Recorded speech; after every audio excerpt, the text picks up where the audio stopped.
A homeless boy danced on a street corner, unaware he was being watched. His feet were bare, his clothes torn, but his movements held magic. Inside a mansion window, a little girl in a wheelchair smiled for the first time in years. Her billionaire father saw it happen.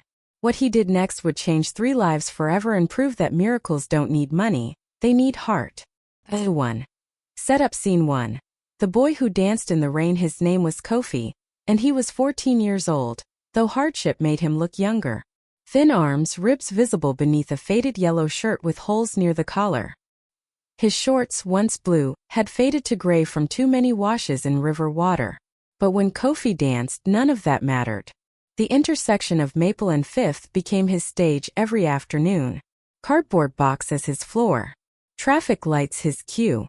Red meant performance time. 30 seconds to earn coins before the light turned green and cars roared past, spraying exhaust and indifference. Today rain drizzled. Most performers would have packed up. Not Kofi. Rain made the city shimmer, made his movements look like liquid silver. He'd learned to dance from his grandmother before she died, back when he had a home. She'd told him dance was prayer without words. Now it was survival. If I'm good enough, maybe I'll eat tonight. His feet slapped wet pavement. Ben leap freeze. Arms extended like wings. Passers-by hurried past, umbrellas blocking their view of him. A few coins clinked into his overturned baseball cap. 50 cents. 75. Not enough for bread and the cough medicine he needed. The cold had settled deep in his chest, making each breath rattle. Kofi lived under the Jefferson Street Bridge with 2 other homeless kids. Marcus, 16, who'd run from foster care, and little Nia, 8, whose mother never came back from the hospital. They shared blankets and looked out for each other. Today was Kofi's turn to bring food. He finished his routine as the light changed. $3.20 in the cap. His heart sank. Not enough. But he smiled anyway, bowing to the cars that didn't see him. Dignity cost nothing. Get off the street, rat. A man in a BMW shouted through his window. Laughter from the passenger seat. Kofi picked up his cap and moved to the sidewalk. He didn't respond. Anger was a luxury he couldn't afford. He had dancing to do, hope to manufacture from nothing. Scene 2. The mansion on the hill 3 blocks away.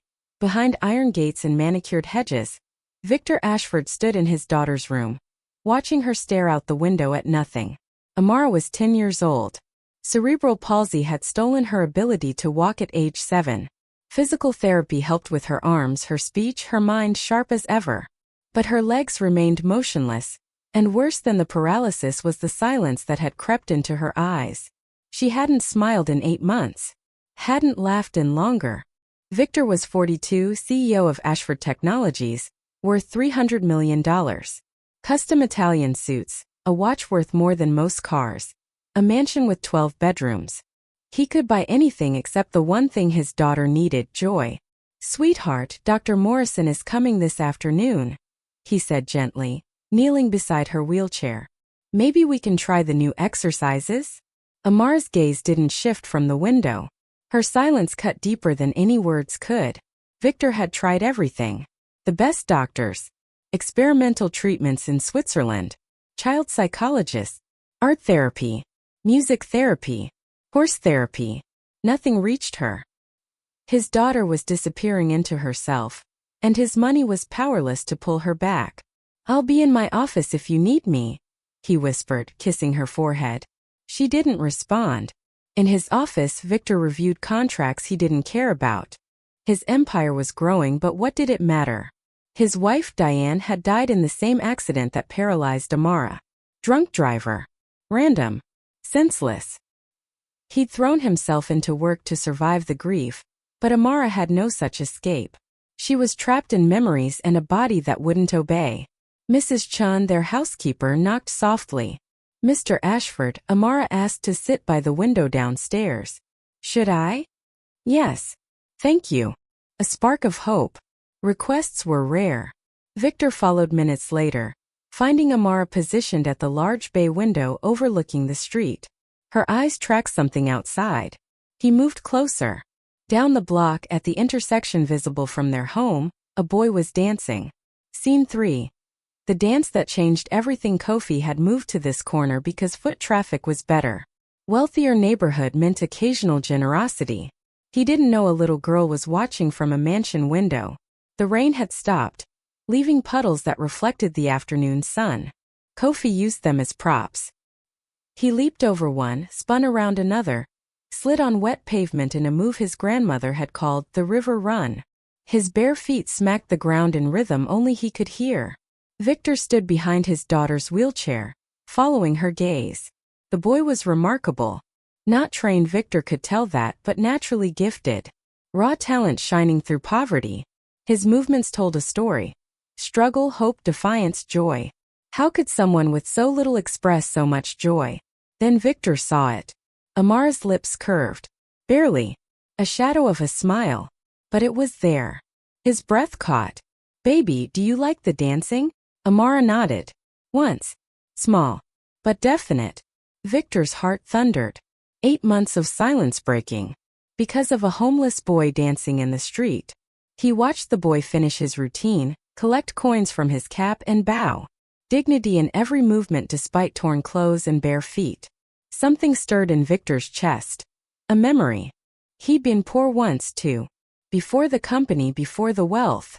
He'd worked 3 jobs while attending community college. Slept in his car. Knew the weight of choosing between food and rent. He'd forgotten. Success had insulated him from struggle. But this boy, this dancing boy, was a mirror to his past. Mrs. Chun, Victor called, not taking his eyes off the street. Who is that boy? The one dancing. She peered out. I've seen him before, Mr. Ashford. Street performer. Homeless, I think. Very talented. Find out everything you can about him. Mrs. Chin's eyebrows rose. Sir. Please. Discreetly. Victor turned back to Amara. She was still watching, lips maintaining that precious half-smile. The boy packed up his cardboard and cap, limping slightly as he walked away. Injured? Sick? An idea formed. Fragile. Audacious. What if this boy could reach Amara when nothing else could? What if joy wasn't something you could buy or prescribe, but something you found in unexpected places? Would you like to see him dance again tomorrow? Victor asked his daughter. Amara looked up at him. Her eyes, dull for so long, held a flicker of light. She nodded. Victor made a decision then. He would help this boy.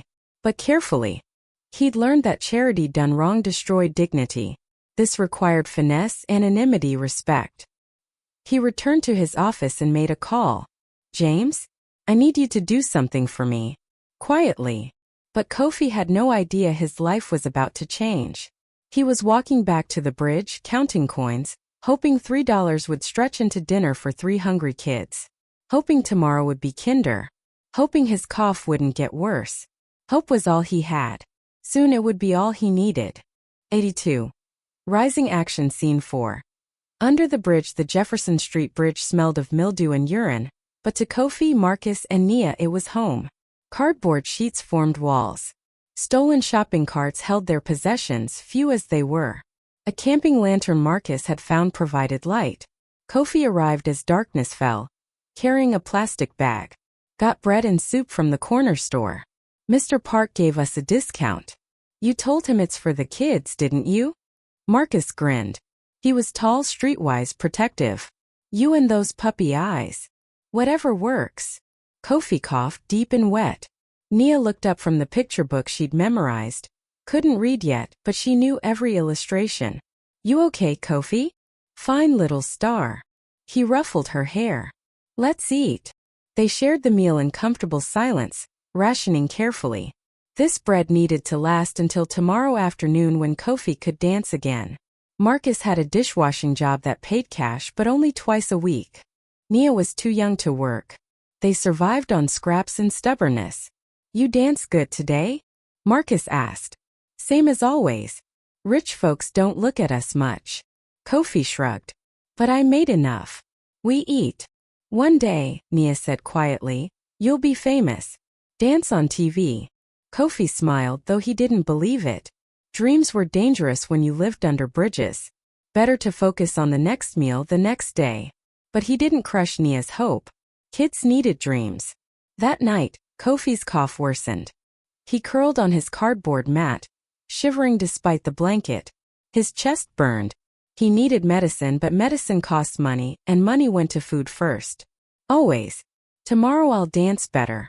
Earn more. Get medicine. But tomorrow had other plans. Scene 5. The first gift. Kofi returned to the Maple and 5th intersection the next afternoon, hoping the little girl was watching again.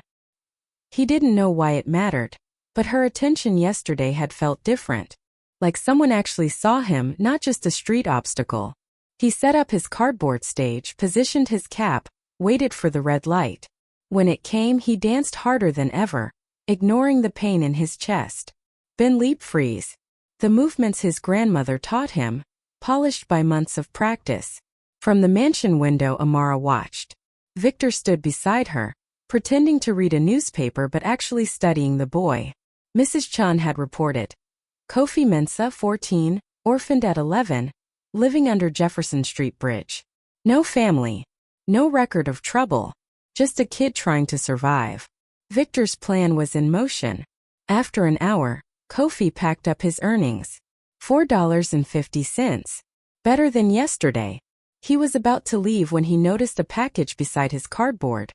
A brown paper bag that hadn't been there before. Frowning, Kofi opened it.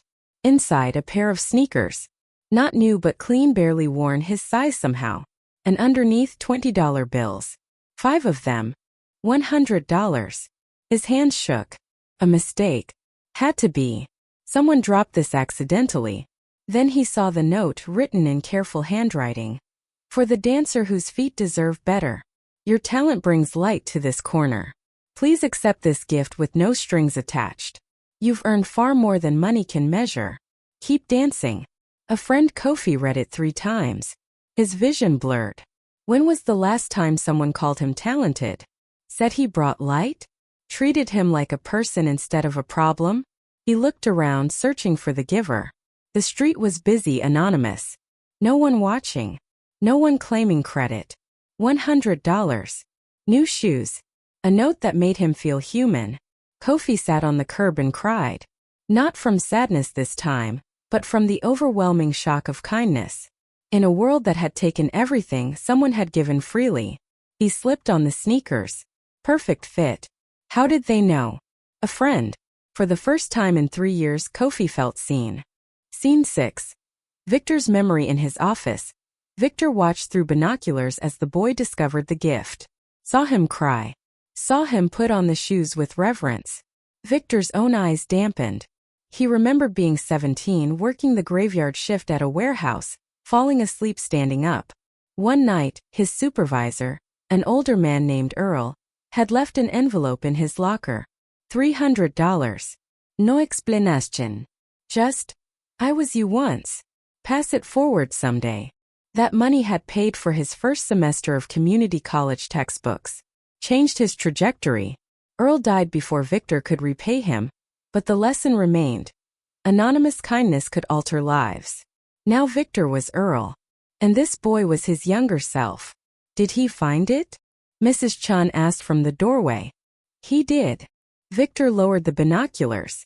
And Amara? Still smiling, sir? She asked when he'd dance again. Tomorrow. And the next day. As long as it helps her. But this wasn't just about Amara anymore. Victor saw potential in Kofi. Raw, undeveloped potential that could flourish with support. Not charity, investment. In humanity. He turned to his computer, beginning research. Dance schools. Scholarships. Long-term solutions.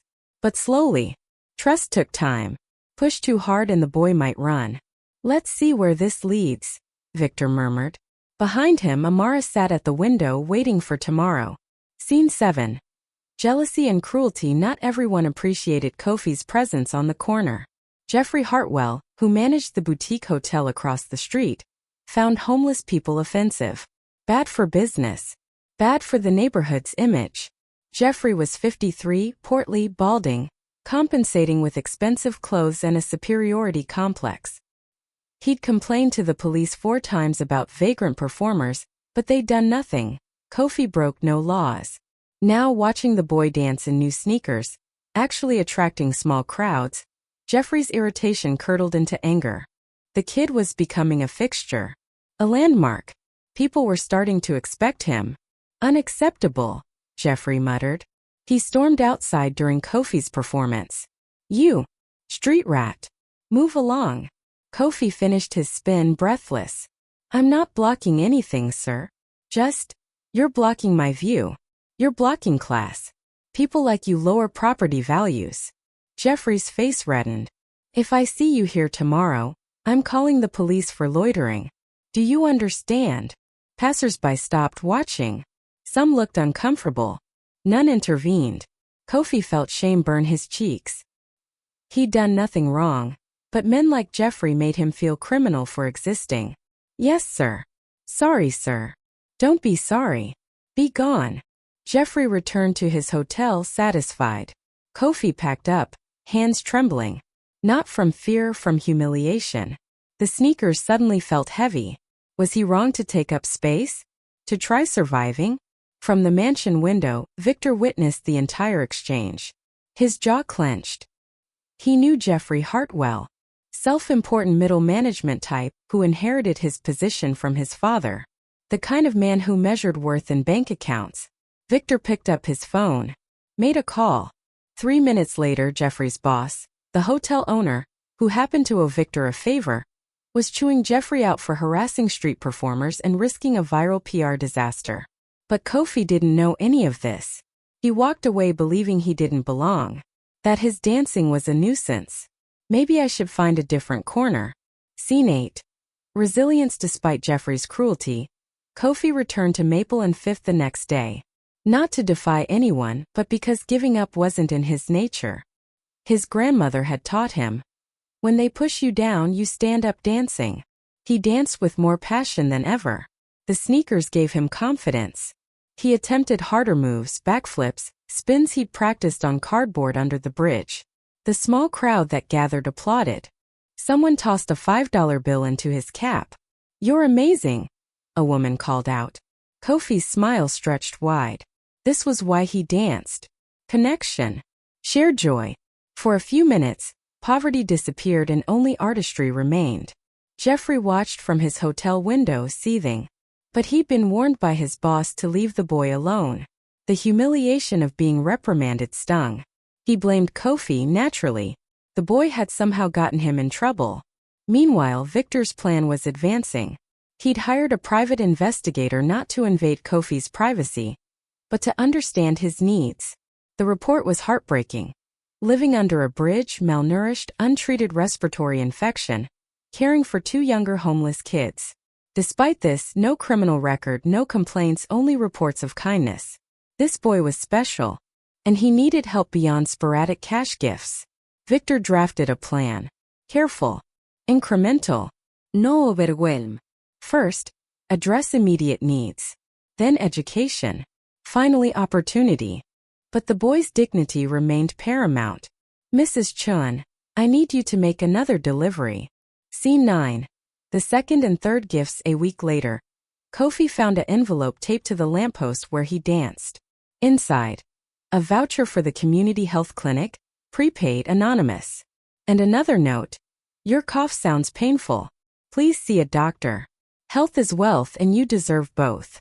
Your friend Kofi's throat tightened. Someone was listening. Really listening. Not just seeing him but caring about details. About his cough he tried to hide. He went to the clinic that afternoon. The doctor prescribed antibiotics, gave him samples, and didn't judge his appearance. The voucher covered everything. Within 3 days the cough eased. Breathing became easier. Dancing became lighter. 2 weeks after that, a grocery delivery arrived at Jefferson Street Bridge, specifically for Kofi and friends. 50 bags of non-perishable food, blankets, first aid supplies, and a note. For the boy who shares his bread. Now you'll have more to share. Keep taking care of your family. Your friend Marcus stared at the supplies. Who's doing this? I don't know, Kofi whispered. But they know me. Really know me. Nia hugged a new stuffed bear that had been included. It's magic. Not magic. Compassion. But to kids who'd known only hardship, Compassion felt miraculous. Kofi returned to his corner the next day with renewed strength. His dancing evolved. More energy, more joy, more health. Crowds grew larger. His cap filled faster. But money wasn't the point anymore. Someone believed in him. That belief was fuel. From his office, Victor watched the transformation. Not just physical, though the boy looked healthier, but spiritual. Confidence radiated from Kofi now. He stood taller. Smiled wider. And Amara? She laughed. Actual laughter. Requested her wheelchair be moved to the window every afternoon. Started talking more. Asked questions about dance, about music, about life beyond her grief. The boy was healing Victor's daughter without even knowing it. It's working, Victor told Mrs. Chun. But it's time for the next phase. Scene 10. Small Victory. The community center 3 blocks from the bridge offered free evening classes. GED preparation. Life skills. Kofi had avoided it. Too ashamed of his circumstances, too afraid of judgment. But with his health improved and confidence growing, he decided to try. He walked in one Wednesday evening, wearing his gifted sneakers and cleanest shirt. The receptionist, a kind middle-aged woman named Paula, smiled warmly. Here for classes? Yes, ma'am. I didn't finish school. Want to get my GED. Wonderful.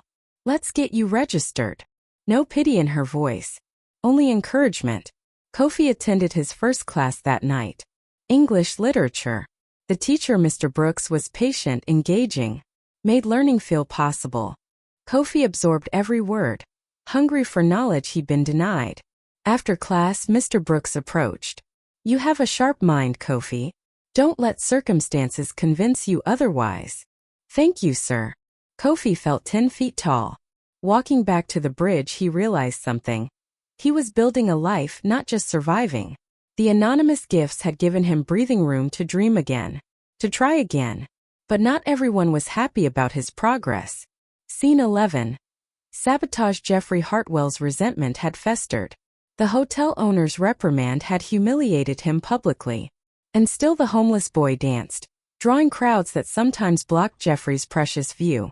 The final straw came when a guest mentioned they'd chosen the hotel specifically to watch that amazing street dancer. Jeffrey's fragile ego shattered. He hatched a plan. Simple, cruel, effective. One evening after Kofi packed up, Jeffrey waited until dark.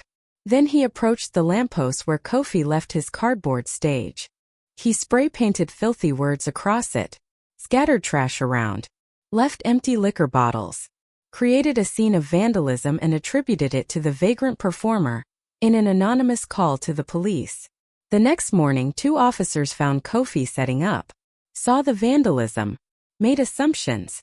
This your work, kid? What? No. I just got here. We got a call. Said you were causing property damage. I'd never. I clean up after myself. Ask anyone. Kofi's heart raced. The fragile stability he'd built was crumbling. A crowd gathered. Some recognized Kofi, murmured defenses. Others stayed silent, uncomfortable. Jeffrey emerged from the hotel, feigning concern. Officers, I've seen this boy here for weeks. Always respectful before. But perhaps the attention went to his head? Young people sometimes make poor choices. Poison wrapped in reasonableness. Kofi felt tears threaten. I didn't do this. Please. Dancing is all I have. The officers hesitated. The boy seemed genuine. But evidence suggested otherwise. From the mansion window, Victor watched the scene unfold through binoculars. His blood boiled. False accusations. Exactly the kind of systemic injustice that had nearly destroyed him years ago. He grabbed his phone. Made a call. James, I need security footage from the street cameras. Last night. Maple and Fifth. Send it to my phone immediately. Within 3 minutes, Victor had the evidence. Jeffrey, clearly visible, vandalizing the area. He grabbed his jacket. Time to stop being anonymous. Scene 12. The protector emerges. Victor strode out of his mansion, crossing the street with purpose. The crowd parted. People recognized him, the billionaire who rarely left his property. Officers, may I have a moment? Victor's voice carried authority. Mr. Ashford. This doesn't concern. Actually, it does. This intersection is visible from my home. I've been watching it closely for weeks. He turned to Kofi, meeting the boy's eyes. Recognition flickered. Kofi had seen this man's mansion, never imagining he'd speak to him.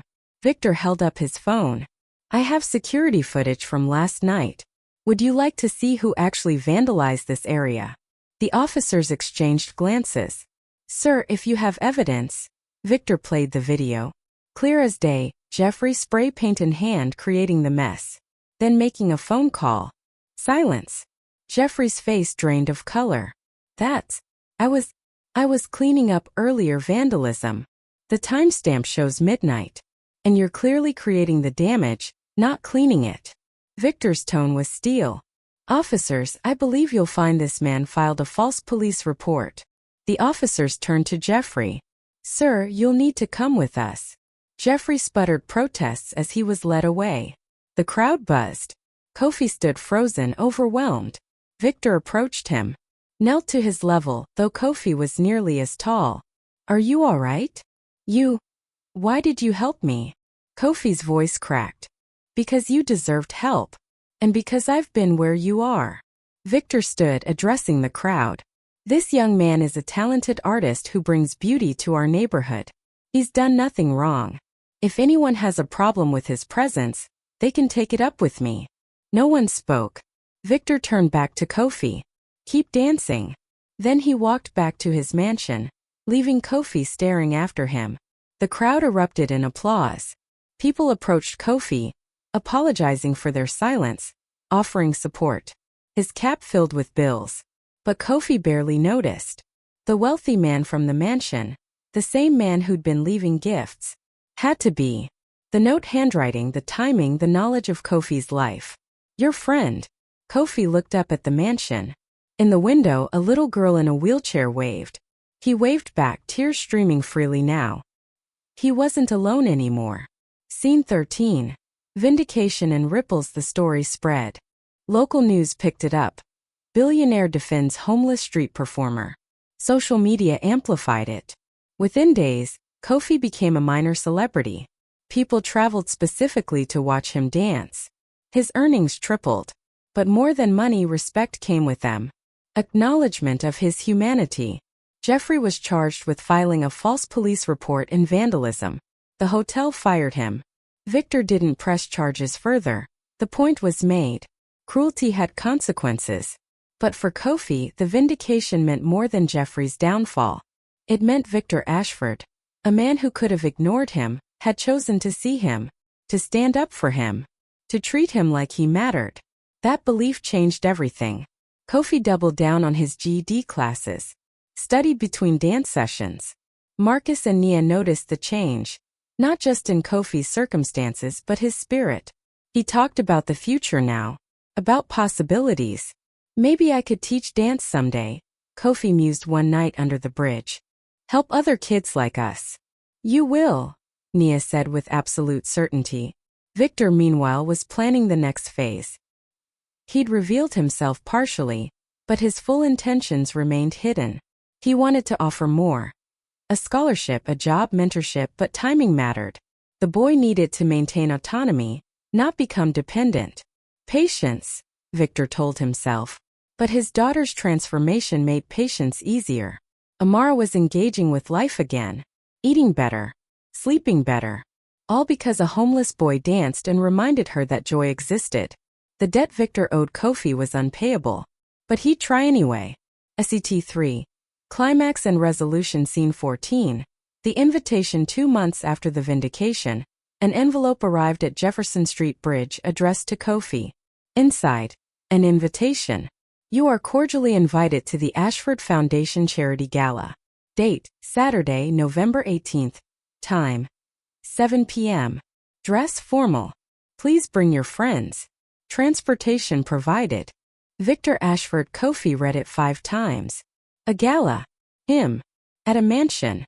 Wearing what? He owned nothing formal. Nothing clean enough for rich people's parties. It's a trap, Marcus said suspiciously. Rich people don't invite homeless kids to parties.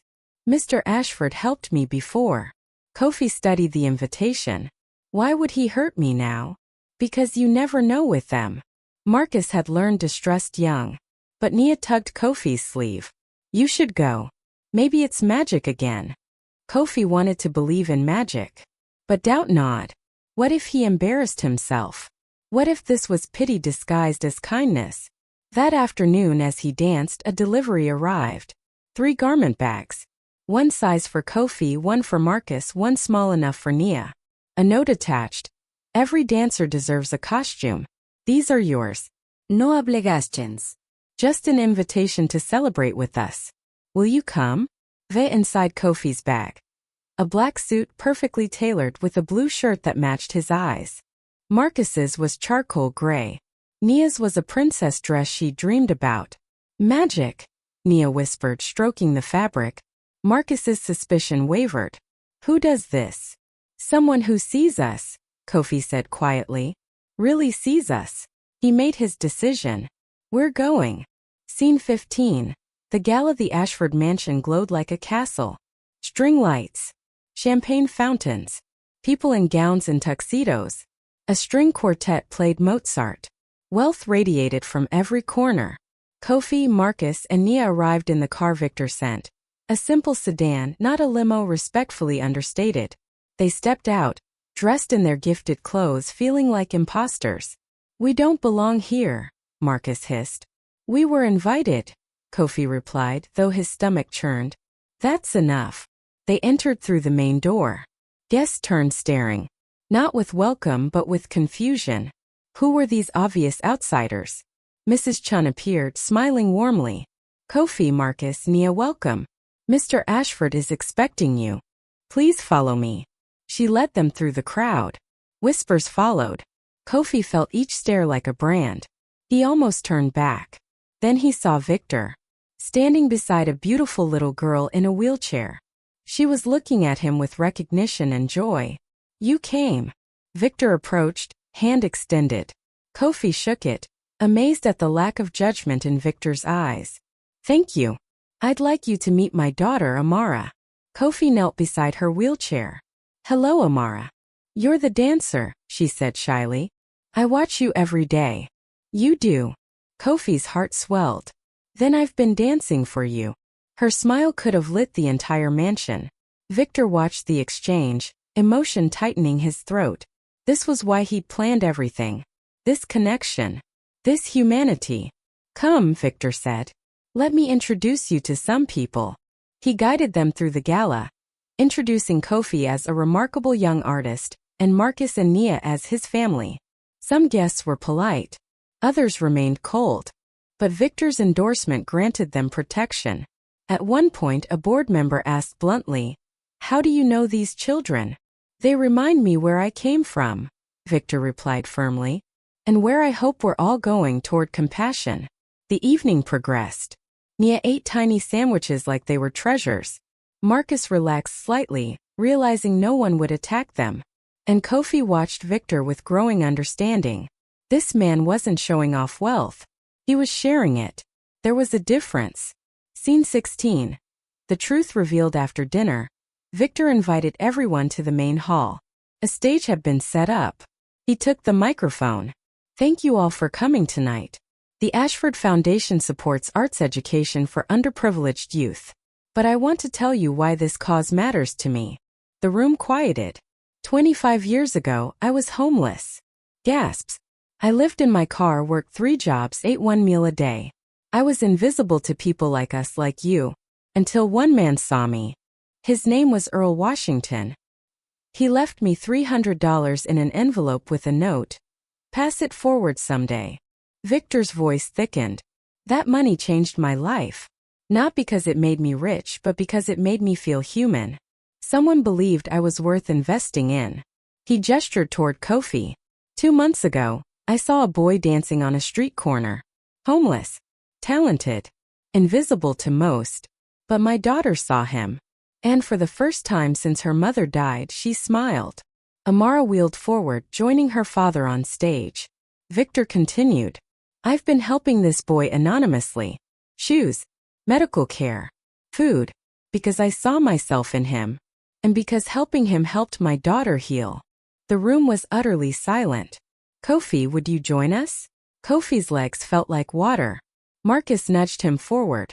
He climbed the stage, overwhelmed. Victor turned to him. I've been your anonymous friend. The notes, the gifts, all me. I did it because you deserved help. But also because you gave my daughter something I couldn't buy, hope. You reminded her that beauty exists even in hard places. Tears rolled down Kofi's face. You saved my life. No, Victor said gently. You saved mine. And Amara's. We were drowning in grief and money couldn't pull us out. But you, dancing in torn clothes with bare feet, showed us that joy doesn't require wealth. It requires heart. He held up an envelope. This is a scholarship to the Manhattan School of Dance. Full tuition. Room and board. For you. If you want it. Kofi couldn't speak. Couldn't breathe. A dream he'd never dared to dream. You've earned this, Victor continued. Not because I pity you, but because you're talented and deserve opportunity. What do you say? Kofi looked at Marcus and Nia. What about them? Already arranged. Marcus has a job at Ashford Technologies with educational support. Nia will attend a private school with full scholarship. You're a family. I won't separate you. Marcus covered his face, shoulders shaking. Nia sobbed openly. And Kofi felt something break and rebuild inside him simultaneously. Why? He whispered. Why us? Because someone did it for me. And because you boys remind me that wealth isn't money. It's what you do with it. Victor extended his hand again. So? Will you accept? Kofi took his hand, then pulled Victor into a hug. The older man stiffened in surprise, then hugged back fiercely. The room erupted in applause. When they separated, Kofi addressed the crowd, voice shaking but clear. I don't have fancy words. But I know this. Mr. Ashford didn't just give me money. He gave me dignity. He saw me when I was invisible. That's worth more than anything. Thank you, all of you, for witnessing this. Maybe we can all try seeing each other better. The applause grew louder. Genuine. Moved. Victor added. And Kofi has agreed to perform tonight. Are you ready? Kofi nodded, still crying. The string quartet shifted to a modern beat. And there, in a mansion filled with millionaires, a homeless boy danced. But he wasn't homeless anymore. And he wasn't just a boy. He was an artist. A survivor. A symbol of hope. He danced for Amara, who clapped and laughed. He danced for Marcus and Nia, his found family. He danced for Victor, the man who'd seen him. And he danced for everyone who'd ever felt invisible. His feet, in the sneakers Victor had given him, moved like prayers. Like gratitude. Like joy. When he finished, there wasn't a dry eye in the room. Scene 17. Redemption and reflection. In the weeks following the gala, Kofi's life transformed. He moved into transitional housing with Marcus and Nia. Started classes at the Manhattan School of Dance. Discovered a hunger for learning that years of survival had suppressed. But he didn't forget the street corner. Every weekend he returned to Maple and Fifth. Not to beg, but to perform freely, joyfully. Crowds gathered not out of pity, but appreciation. He left a donation box with a sign. All proceeds go to homeless youth services. He raised thousands, helping others like himself. One Saturday, Jeffrey Hartwell appeared. Thin, humbled, no longer employed. He watched Kofi dance from a distance, shame etched on his face. After the performance, he approached hesitantly. Kofi. Kofi tensed. Mr. Hartwell. Jeffrey struggled. I wanted to apologize. What I did was cruel. Inexcusable. I was angry at my own failures and I took it out on you. You didn't deserve that. Kofi studied him. Jeffrey looked broken. Lost. Human. Why are you telling me this? Because I watched the gala video online. I saw what you became despite people like me. And I realized I've been the villain in my own life. Jeffrey's voice cracked. I don't expect forgiveness. I just wanted you to know I'm sorry. Kofi considered. Bitterness would be easy. But bitterness was a prison he'd escaped. I forgive you, Mr. Hartwell. Not because you deserve it, but because I don't want to carry anger. It's too heavy. Jeffrey's eyes widened. That's more grace than I showed you. Then maybe you'll show grace to the next person. Kofi extended his hand. We all mess up. Question is what we do after. They shook hands. Jeffrey walked away lighter. Kofi felt lighter too. Forgiveness freed both parties. Victor, watching from his office window, smiled. The boy understood what took Victor years to learn. Compassion multiplies. Cruelty divides. And healing requires grace. Scene 18. Full circle 6 months later, Kofi was thriving. Top of his class at dance school. Choreographing pieces. Teaching free weekend classes for homeless kids. His story had inspired a movement, Dancing for Dignity, that provided arts education in underserved communities. Marcus was excelling at Ashford Technologies, learning coding and business. Nia was reading chapter books and making friends. They lived together, still family by choice. And Amara? Amara was walking. Physical therapy and renewed will had brought movement back to her legs. Not full mobility, but enough. And she was dancing lessons from Kofi himself. On a warm spring afternoon, Victor invited Kofi to the mansion for tea. They sat in the garden, watching Amara practice spins with Nia. I never properly thanked you, Victor said. You've done too much already. I should thank you. No, listen. Victor turned serious. When my wife died, I lost myself in grief and work. I was there for Amara physically but not emotionally. I couldn't reach her. You did. Your joy, your resilience. It reminded her life was worth living. You saved her. Kofi shook his head. I just danced. You did the saving. You saw a homeless kid and treated him like a person. Do you know how rare that is? I saw what I used to be. And what I could help you become. They sat in comfortable silence watching the girls. Then Kofi asked, why did you stay anonymous at first? Because dignity matters. If I'd approached you publicly, you might have felt indebted. Obligated. I wanted you to accept help without shame. Victor smiled. Also, I learned from Earl. Anonymous kindness is pure. No ego involved. You think I'll pass it forward someday? I know you already are. Victor gestured to the girls dancing. You're teaching Nia and Amara. You're running programs for homeless youth. You're living the lesson. Kofi felt the weight of responsibility and the lightness of purpose. I won't waste this chance. You couldn't if you tried. You're too stubborn. Victor laughed. I researched you, remember? Every teacher said the same thing. Kofi doesn't give up. When you have nothing, giving up means dying. So you keep going. And when you have something, Kofi thought, you keep going. But you bring others with you. Victor raised his teacup. To bringing others with us. Kofi clinked his cup against Victor's. To second chances. And third and fourth, Victor added. As many as it takes. Scene 19. The final dance a year after that first street corner encounter, Kofi organized a benefit performance. The theme? Invisible no more. Homeless youth from across the city showcased their talents. Dance, music, spoken word, art. The venue? Ashford Hall, donated by Victor. Kofi choreographed the finale. A piece called Scene. It told his story through movement, struggle, invisibility, kindness received, transformation, giving back. He danced it alongside Amara, Marcus performing spoken word, and Nia narrating. The audience, wealthy donors, former homeless youth, community members, watched in stunned silence. When it ended, the standing ovation lasted 5 minutes. Backstage, Victor found Kofi. I'm proud of you. I'm proud of us, Kofi corrected. We did this together. You're going to change the world, you know. Kofi smiled. Maybe. Or maybe I'll just help people feel seen. That's enough. Victor hugged him. Not as benefactor and recipient, but as family.